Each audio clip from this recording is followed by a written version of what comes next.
From Troy Public Radio, this is Alabama Aloud. I'm Don Noble.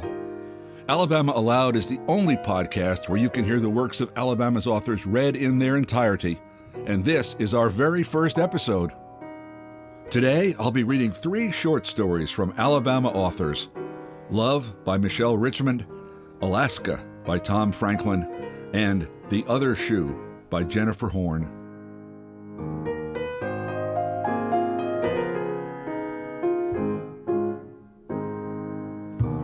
Michelle Richmond always knew she wanted to be a writer. Growing up in Demopolis, Alabama, she wrote scripts for her parents and her 2 sisters to perform. After graduating from the University of Alabama, Richmond worked in advertising and even at a tanning salon. Her first novel, Dream of the Blue Room, was published in 2002 by McAdam Cage. Her latest book, The Wonder Test, came out in 2021. Richmond is a recipient of the Truman Capote Prize for Alabama's Distinguished Writer of the Short Story, and also the Hall Waters Prize for significant contributions to Southern literature. For our very first reading on Alabama Aloud, we've chosen Love, a short story which comes from Richmond's collection of short stories, Hum.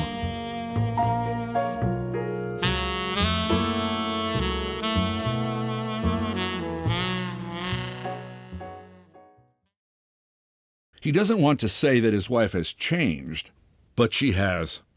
Something essential in her has been altered. When he met her, she was soft and joyful, and she wore her relative poverty like a badge of honor. She shopped at thrift stores and ate ice cream, stayed up late working. God, she was ambitious. There was so much she wanted from life, so much she demanded of herself. Now her desires, her demands, have shifted outward. She runs her household like a corporation. She wants her children to be smarter, more competitive, so she packs their afternoons and weekends with language classes and music lessons and organized sports. She wants her husband to be more attentive, so she fills their calendar with date nights and weekend getaways, outings with other couples to restaurants with extensive wine lists. When was the last time they bought sandwiches at a deli and ate them on the beach? She wants a different kitchen. She spends hundreds of hours choosing fixtures, paint, marble countertops. Those wasted hours, he thinks, those wasted conversations.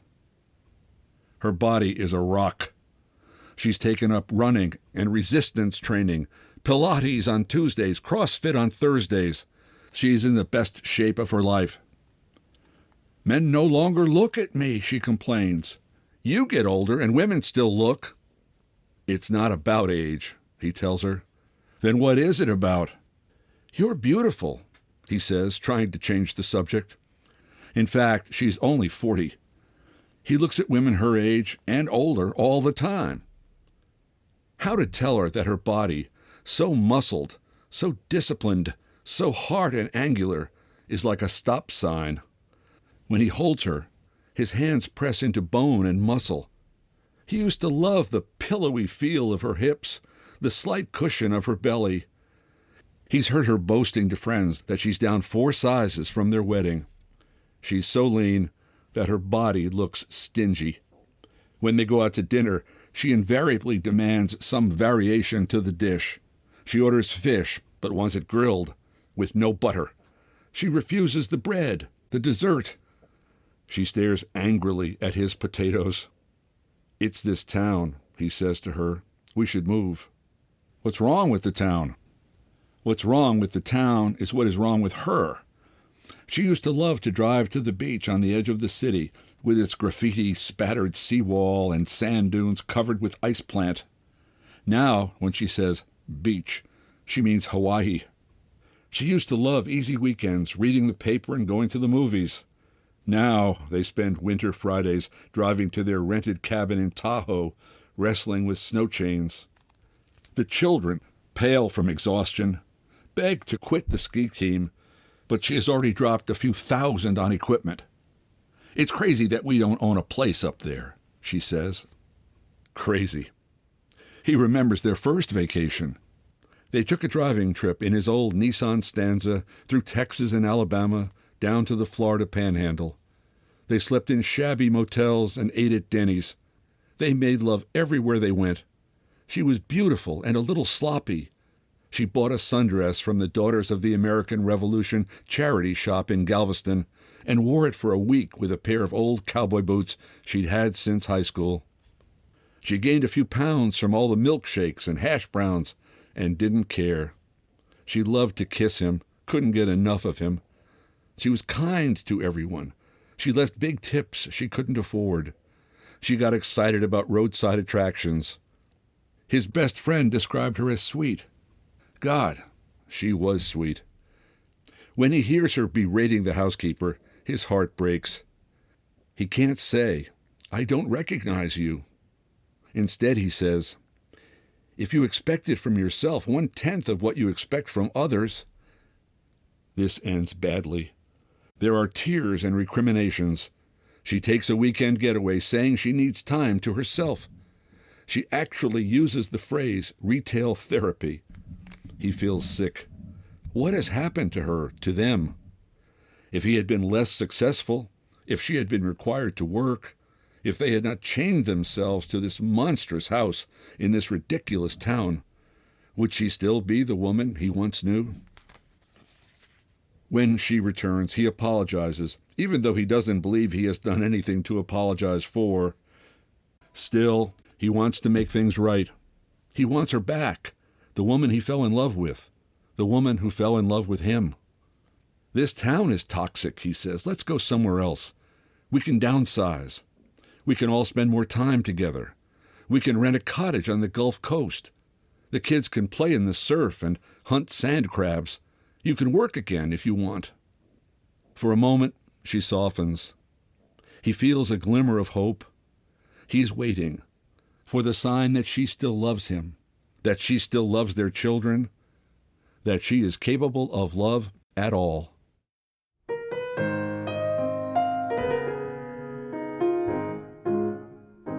The story Love was first published in the collection Hum and is used here by permission of the author. Tom Franklin of Dickinson, Alabama, is the award-winning author of 3 novels, most notably Hell at the Breach, set in Clark County, and the co-author with his wife Beth Ann Fennelly of The Tilted World. Franklin is a member of the Alabama Writers Hall of Fame. His first volume of fiction, Poachers, contained the story Alaska.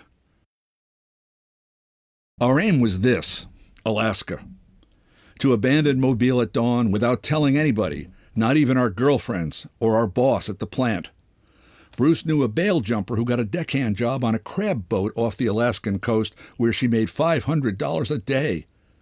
Bruce was divorced for the 3rd time, and I'd never been married, so we planned to sell our cars and Bruce's house trailer and buy an olive-drab Ford 4-wheel drive pickup with a camper, fill it full of those sharp green pine cones hard as hand grenades.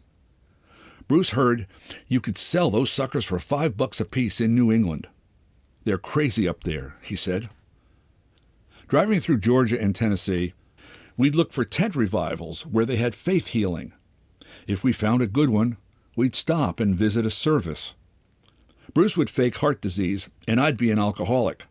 To make it convincing, he said, I'd have to belch and stumble and splash on rum like aftershave. He would grimace, moan, and clutch his left arm until we had the whole congregation praying for us.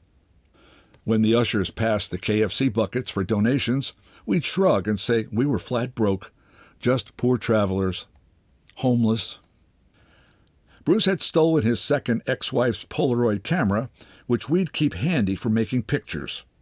Hawks on fence posts, grizzly bears, church marquees that said, "The Lord is coming soon." Then right under that, bingo, 8 o'clock every Tuesday. We'd have a stack of books on tape from the public library, too. John Grisham, Stephen King, and even self-help. In the Badlands of South Dakota, when we pulled off the road to sleep in the back of the truck with our feet sticking out, we'd play an Improve Your Vocabulary tape. Learn words like eclectic and satyr. At night, we'd stop in dives, me and my dark glasses, and Bruce in his eel-skin cowboy boots. There'd be smoky harems of women interested in such eclectic guys, and they'd insist on buying us Boilermakers. When I picked up a babe, I'd take the truck and leave Bruce arm-wrestling a drunk welder at the bar. Or if he got lucky and split with a startling honey, I'd amble to the jukebox and punch up John Prine and lure my dream girl away from the line-dancing bikers and cowboys. In the middle of the fight, I'd crawl bleeding out the back and sleep on a rock next to a cow skull and wait until the olive-drab truck topped the hill in the morning. We'd make pictures of the girls, too. Bruce would let on to some of the drunker ladies that we were advanced photographers for the swimsuit issue, our names Abe Z and Horatio. At the other end of the bar, I'd be telling them that we were scientists from Texas researching barn owls. But to that adventurous woman running the pool table, the redhead wearing tight cut-off jeans, the kind of woman you know has a green iguana tattooed on her hip, to her, we'd tell the truth. Alaska. Bruce said she could tag along, but he was sure she'd get homesick thousands of miles before the crab boat. Imagine the scene. Some dusty Wyoming ghost town, and this woman sobbing and hugging our necks, angry that she's such a crybaby. She would climb the steps, and we'd watch her sad, pretty face in the window as the bus lurched off. And when she was gone, Bruce would sigh with relief, and after a few drinks, we'd get in the truck and go north. I'd miss her terribly. If we saw the right brand of dog, it was a mutt we wanted, the ugliest in the lower 48, we'd stop and bribe him with fast food. He could sit between us on the seat and lick our hands, and if he farted, we could look at each other and yell, "Was that you?" and crank the windows down furiously. And of course, we'd pick up chicks hitchhiking. When we got one, she could sit between us and hold the dog. We'd name him Handsome and croon to him. We'd go days out of our way to get her home, but we wouldn't be crass and say, "Gas or grass." All our rides would be free. Because manners were important, we thought. So, eating in truck stops, we'd put our napkins in our laps and remove our caps and say, "Yes, ma'am," to the flirting women at nearby tables, even the Yankees, who wouldn't be used to such gentlemen. We would smile and wink and gather our doggy bags and leave 50% tips.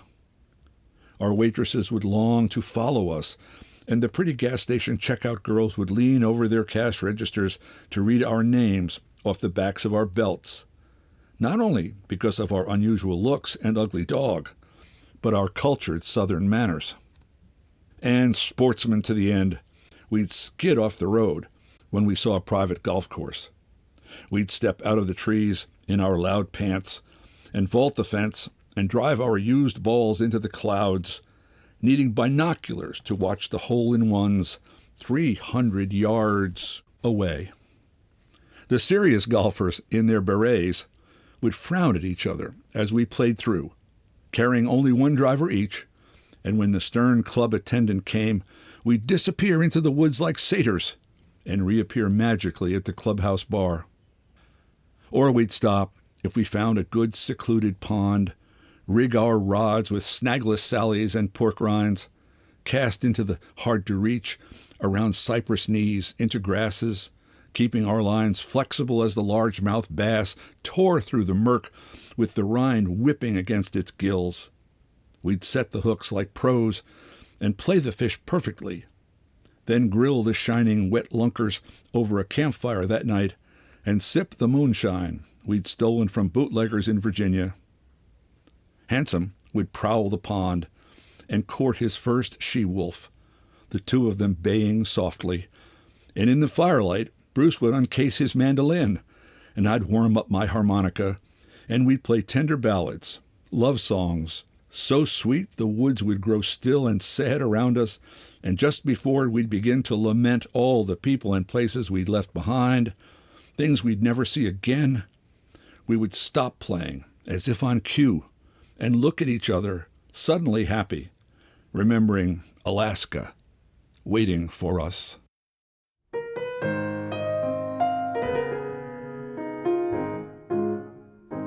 Alaska was first published in the 1999 collection Poachers and is used here by permission of the author.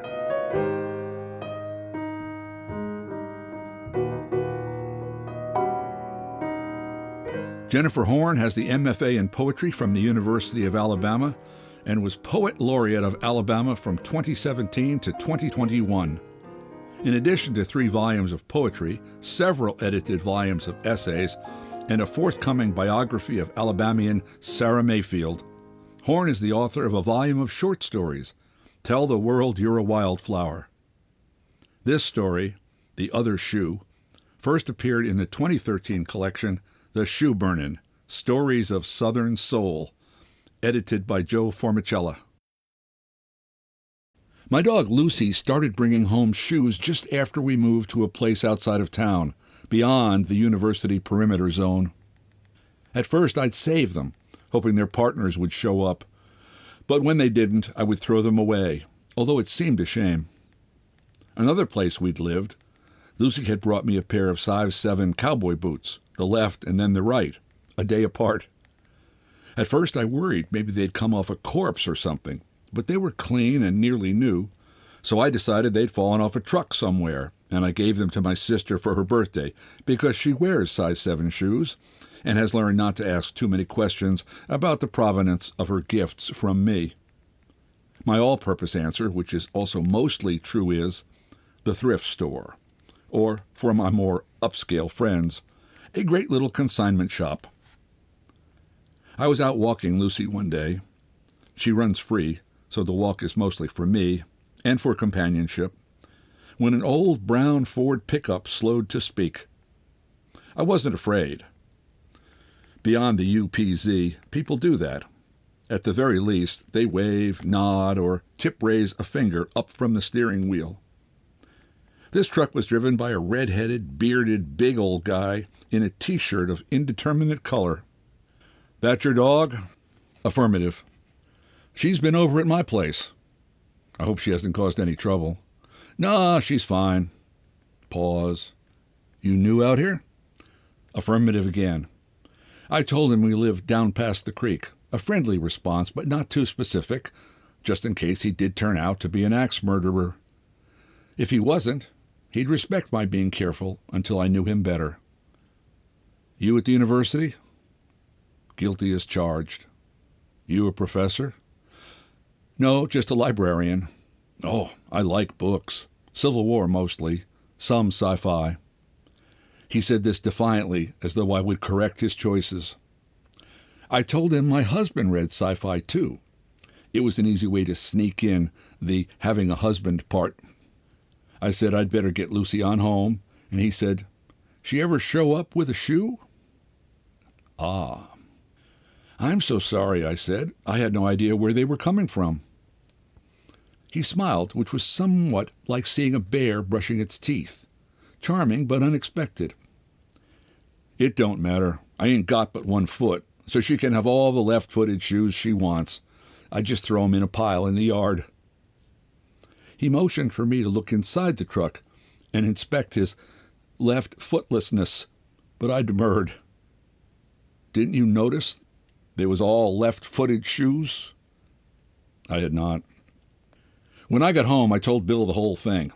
Devoted as he has become to remaining slightly drunk from noon until midnight, he jokes that if he ever started going to meetings, he wouldn't need AA, just A, since he only drinks half the day.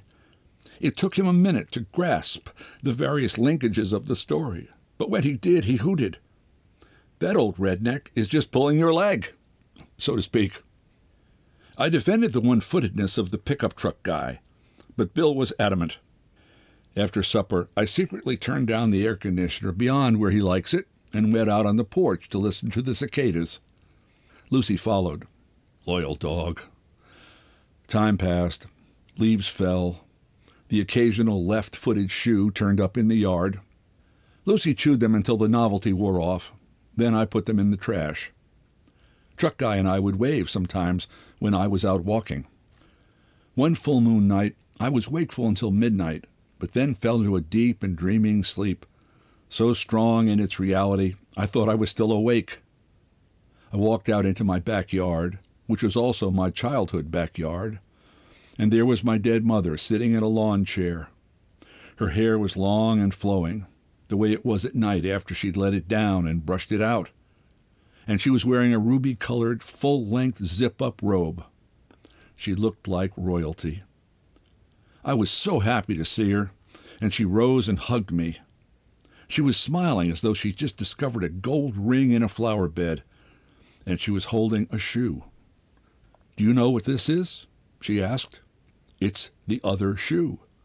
All my life I've been waiting for the other shoe to drop, and now it has, and there's nothing to be afraid of anymore.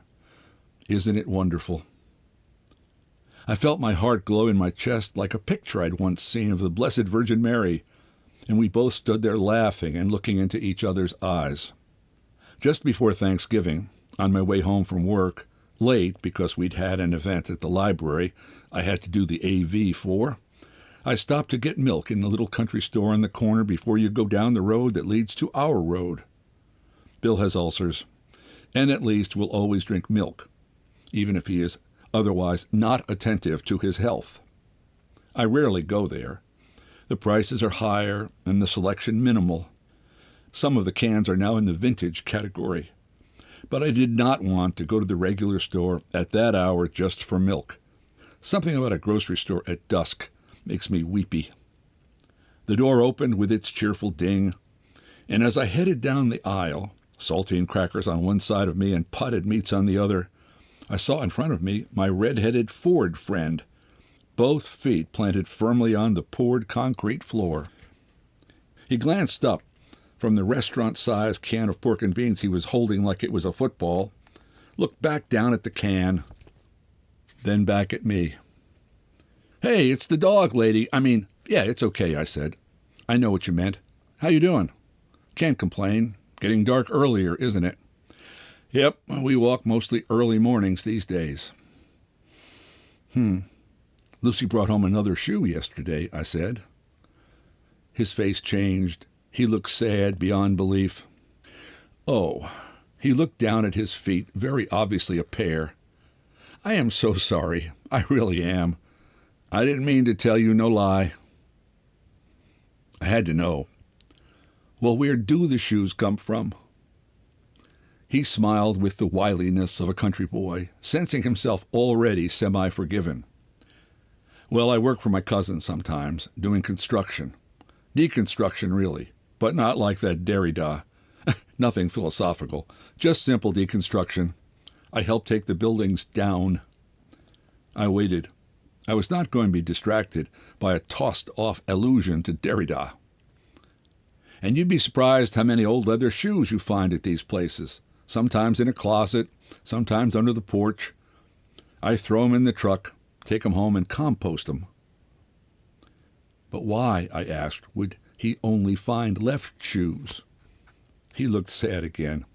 "Well, they're both. I just thought you probably wouldn't have noticed. Then after I told you that tale, I had to start taking out the right-footed ones." Tired, a little irritable from work, I felt exasperated with myself for having fallen for his joke, angry at Bill for his cynicism in being right. I sighed and turned to go. "Hey, I'm sorry I told you a story. You just looked like someone who would like there to be a good story about all them shoes." What could I say? He was right. I would rather have a made-up good story than the actual boring truth, and that is why I still thought Bill was a misunderstood genius artist, and that someday all Republicans would see the light. The checkout girl seemed to be containing a smile as she rang up my milk. I went out into the cooling dark and headed home. I had kept the last shoe that showed up, a brown leather boot, because it had writing on it in black ink, like a rune. I thought it might help me figure something out. I don't know what. It was just that it was like a clue. The boot was still sitting on top of the doghouse where I had put it out of Lucy's reach when I got home. Looking at it more closely now, I could see that the letters and hearts and stars had probably been drawn by some lovesick teenage girl, not a mysterious one-footed redneck. All the same, I tucked the boot under my arm and took it out to the porch with me after I'd put Bill's milk in the fridge. Lucy joined me, sniffed briefly at the boot, then tucked her nose under my thigh and nuzzled me as I studied the markings. I was determined to make some sense of it after all, even if it was not the story I'd thought it was going to be.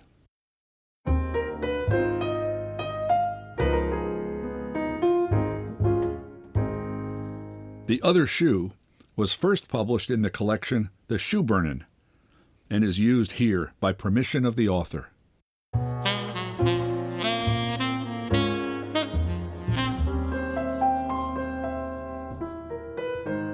We hope you don't keep Alabama Aloud all to yourself. Subscribe to our podcast and share it with a friend. Better yet, write us a review in the iTunes store. It helps other people find the podcast. Also, give us a shout-out on social media. Alabama Aloud is a production of Troy Public Radio and produced by Austin Toy and Kyle Gassett. Special thanks to Matt Clower, Buddy Johnson, and Michelle Mowry. So, until next time, when you'll hear more of Alabama Read Aloud, I'm Don Noble. Thanks for listening.